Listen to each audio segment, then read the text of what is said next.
ভারত ও জাপানের কৌশলগত অংশীদারির নতুন পর্বে উন্নয়ন সহযোগিতার আওতায় বাংলাদেশকে যুক্ত করার নীতিগত সিদ্ধান্ত হয়েছে। 2 জুলাই ভারত জাপান বার্ষিক শীর্ষ বৈঠকের যৌথ ঘোষণায় উত্তর পূর্ব ভারতের উন্নয়ন, আঞ্চলিক সংযোগ এবং সরবরাহ শৃঙ্খল অর্থাৎ সাপ্লাই চেইন শক্তিশালী করার পরিকল্পনায় বাংলাদেশ সহ বিমস্টেকভুক্ত দেশগুলোর সম্পৃক্ততায় বিষয়টি তুলে ধরা হয়। নয়াদিল্লিতে ভারতের প্রধানমন্ত্রী নরেন্দ্র মোদী ও জাপানের প্রধানমন্ত্রী সানায়ে তাকাইচির মধ্যে অনুষ্ঠিত এই 16তম ভারত জাপান বার্ষিক শীর্ষ সম্মেলনের পর প্রকাশিত যৌথ বিবৃতিতে এই বিষয়ে নীতিগত ঐক্যমতের কথা জানানো হয়। যৌথ বিবৃতিতে বলা হয়েছে, free and open Indo Pacific এবং ভারতের অ্যাক্ট ইস্ট নীতির আওতায় উত্তর পূর্ব ভারতের অর্থনৈতিক সম্ভাবনাকে কাজে লাগাতে উভয় দেশ একমত হয়েছে। এ অঞ্চলে শিল্প উৎপাদন, সরবরাহ ব্যবস্থা ও আঞ্চলিক সংযোগ জোরদারের মাধ্যমে একটি সমন্বিত শিল্প ও বাণিজ্যিক নেটওয়ার্ক গড়ে তোলার পরিকল্পনা রয়েছে। রূপায়ণ lake castle, welcome to the land of piece. এতে বিমস্টেকভুক্ত দেশগুলোকে যুক্ত করার কথা উল্লেখ করা হয়েছে। বিমস্টেকের সদস্য দেশগুলো হলো বাংলাদেশ, ভারত, মায়ানমার, শ্রীলঙ্কা, থাইল্যান্ড, নেপাল ও ভুটান। যদিও যৌথ বিবৃতিতে কোনো নির্দিষ্ট প্রকল্পের নাম উল্লেখ করা হয়নি, তবে সংশ্লিষ্ট কূটনৈতিক সূত্রগুলো বলছে উত্তর পূর্ব ভারতের উৎপাদন কেন্দ্রগুলোকে বাংলাদেশ হয়ে সমুদ্রবন্দর ও আঞ্চলিক বাজারের সঙ্গে যুক্ত করার পরিকল্পনাই মূল লক্ষ্য। এর আগে 2023 সালে তৎকালীন জাপানের প্রধানমন্ত্রী ফুমিও কিশিদা ভারত সফরে উত্তর পূর্ব ভারত ও বাংলাদেশকে সংযুক্ত করে শিল্প ও অবকাঠামো উন্নয়নের একটি বৃহৎ পরিকল্পনার ঘোষণা দিয়েছিলেন।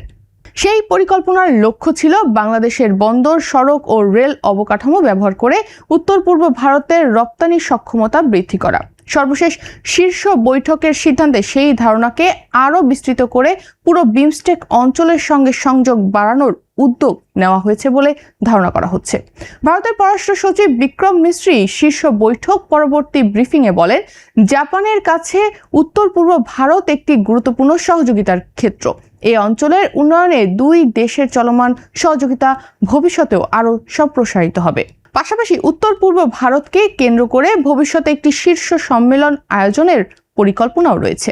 এ বিষয়ে বাংলাদেশ সরকারের পক্ষ থেকে এখনো পর্যন্ত আনুষ্ঠানিক কোনো প্রতিক্রিয়া জানানো হয়নি। তবে বিশ্লেষকদের মতে পরিকল্পনাটি বাস্তবায়িত হলে বাংলাদেশের ভৌগোলিক অবস্থান আরও কৌশলগত গুরুত্ব পাবে। বিশেষ করে চট্টগ্রাম ও মোংলা বন্দর, সড়ক ও রেল করিডর এবং সীমান্ত ভিত্তিক বাণিজ্য নতুন মাত্রা পেতে পারে।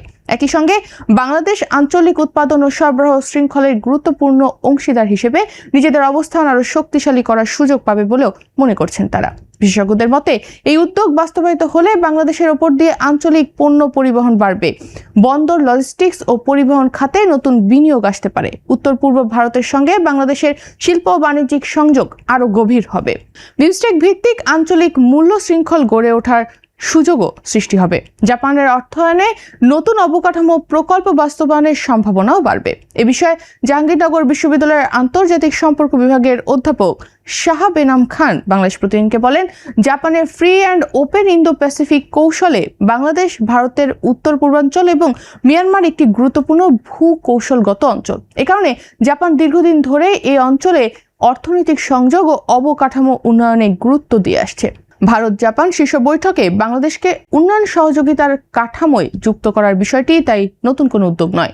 2023 সালে এ ধরনের পরিকল্পনার কথা উঠে এসেছিল। তিনি বলেন, বাংলাদেশের জাতীয় স্বার্থ তখনই সবচেয়ে বেশি সুরক্ষিত হবে যখন এই উদ্যোগ কেবল উত্তর পূর্ব ভারতের মধ্যে সীমাবদ্ধ না থেকে মিয়ানমারের মাধ্যমে দক্ষিণ পূর্ব এশিয়ার সঙ্গে বাংলাদেশের অর্থনৈতিক সংযোগ আরও জোরদার করবে।